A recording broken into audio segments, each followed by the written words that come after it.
آج کل جن پہ مسح کے جواز کا فتویٰ دیا جا رہا ہے، یہ رسول اللہ صلی اللہ علیہ وسلم کے دور میں تھے ہی نہیں.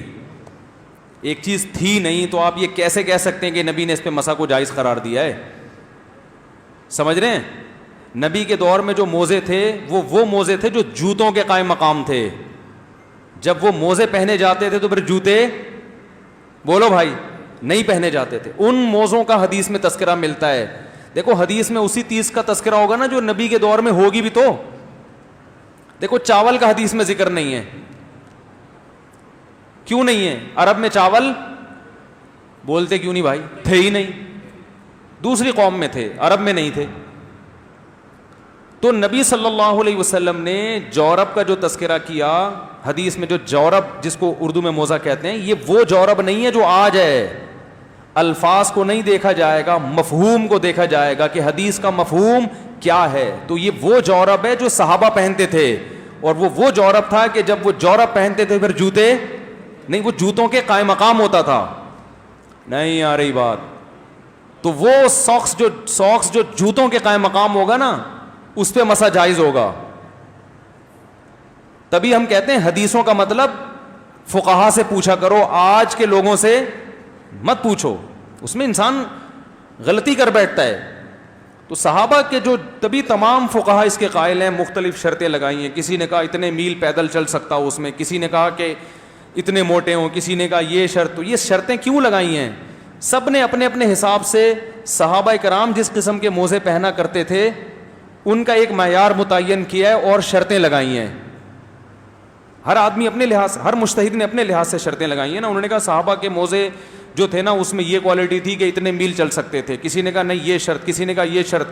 تو وہ سب انہوں نے اس موزے کو بنیاد بنایا ہے. یہ والا موزہ جو ٹیشو پیپر کی طرح باریک ہوتا ہے اس کو کسی نے بھی بنیاد نہیں بنایا. اور وضو کا معاملہ ہلکا معاملہ نہیں ہے، نماز ہے. اور پاؤں دھونے کا حکم قرآن نے دیا ہے. تو قرآن کی آیت کو چھوڑا جائے گا بہت مضبوط دلیل کی بیس پہ. ایک ترمذی کی روایت یا کوئی روایت جس میں جورب کا ذکر آیا اور جورب سے آپ نے یہ والے موزے مراد لے لیے، اتنی کمزور دلیل پہ قرآن نہیں چھوڑا جا سکتا. تبھی امام ابو حنیفہ کہتے ہیں ما قلت بالمسح علی الخفین، میں نے موزوں پہ مسح کا فتویٰ اس وقت تک نہیں دیا جب تک کہ میرے پاس چڑھتے سورج کی طرح دلائل نہیں آ گئے کہ یہ مسح جائز ہے. کیوں؟ اتنے کثرت سے دلائل آئے ہیں پھر فتویٰ دیا، کیونکہ قرآن میں پاؤں دھونے کا حکم ہے. قرآن تو بہت مضبوط ہے. آپ موزے چڑھا کے دیکھ لو سعودی عرب میں اور دبئی شارجہ میں کیا ہو رہا ہے. 5 نمازیں عام ساکس ہیں اس پہ مسح کر کر کے نمازیں پڑھ رہے ہیں. پاؤں دھونے کا حکم کہاں گیا؟ بالکل ہی شارٹ ہو گیا مارکیٹ سے. تو یہ موزوں پر کون سا، یہ پہننا بھی کوئی مشکل کام نہیں ہے، اتارنا بھی کوئی مشکل کام نہیں. اور ان موزوں میں ایک ٹینشن یہ بھی ہے، ایک مسئلہ یہ بھی ہے کہ ان موزوں کو تو پہنے پاؤں دھو سکتے ہو آپ، یہ تو اتنے ہلکے ہیں.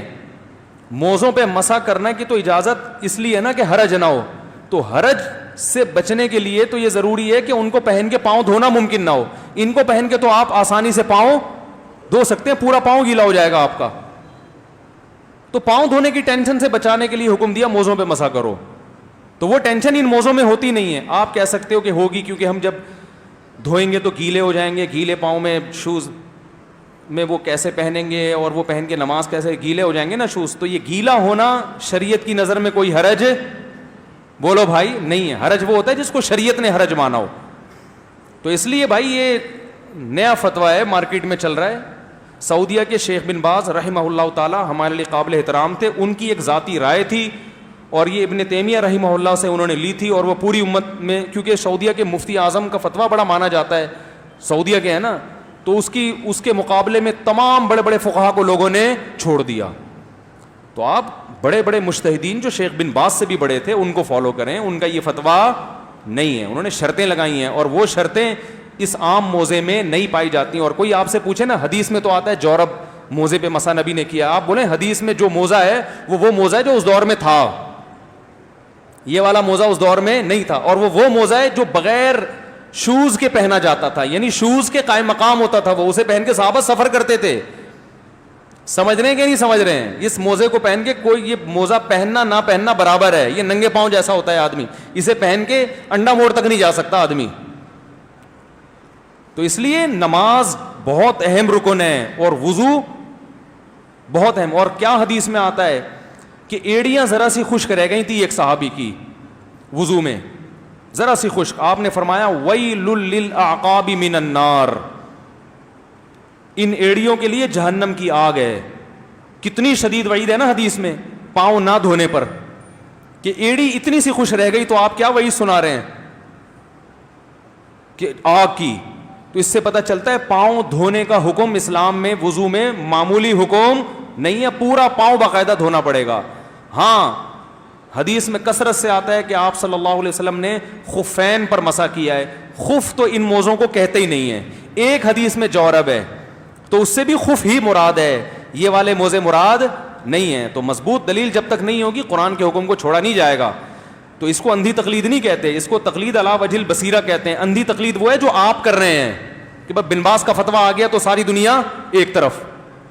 سمجھ رہے کہ نہیں سمجھ رہے؟ باقی سارے فقہا کو چھوڑ دیا آپ نے. ایک صاحب نے مجھے بتایا کہ میں جہاز میں سفر کر رہا تھا, کچھ عرب لوگ تھے میرے ساتھ, بڑے متشدد قسم کے عربی تھے وہ.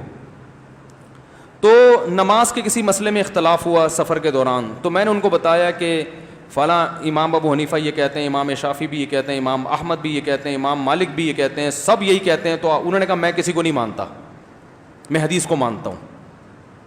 یہ انہوں نے مجھے خود واقعہ سنایا, اور وہ خود بھی سعودی عرب میں پڑھے ہیں, پاکستان کے عالم نہیں ہیں وہ, سعودیہ سے پڑھے ہوئے جو مجھے واقعہ سنا رہے ہیں. کہہ رہے ہیں میری بحث ہو رہی کہ یار چاروں امام یہ کہتے ہیں, تو انہوں نے کہا میں نہیں مانتا, میں تو حدیث کو مانتا ہوں. کہہ رہے ہیں میں نے کہا کہ شیخ صالح عثیمین کا بھی یہی فتویٰ ہے سعودیہ کے. کہہ رہے فوراً مان لیا انہوں نے, اچھا ان کا بھی یہ فتویٰ ہے, پھر ٹھیک ہے. میں نے کہا یار یہ کیا بات ہوئی, وہ حدیث جس پہ شیخ صالح ال عثیمین فتویٰ دے دیں تو وہ تو حدیث کا فتویٰ ہے, چاروں امام فتویٰ دیں وہ حدیث کا فتویٰ نہیں ہے. تو تقلید سب کر رہے ہیں, یہ یاد رکھو. جو کہہ رہے ہیں نا میں حدیث کو مانتا ہوں, ابو حنیفہ شافعی کو نہیں مانتا, او بھائی آپ حدیث کو کا لیبل لگا رہے ہو, آپ حدیث کی وہ تشریح مانتے ہو جو آپ کے مفتی نے آپ کو بتائی ہے, سمجھ رہے ہو؟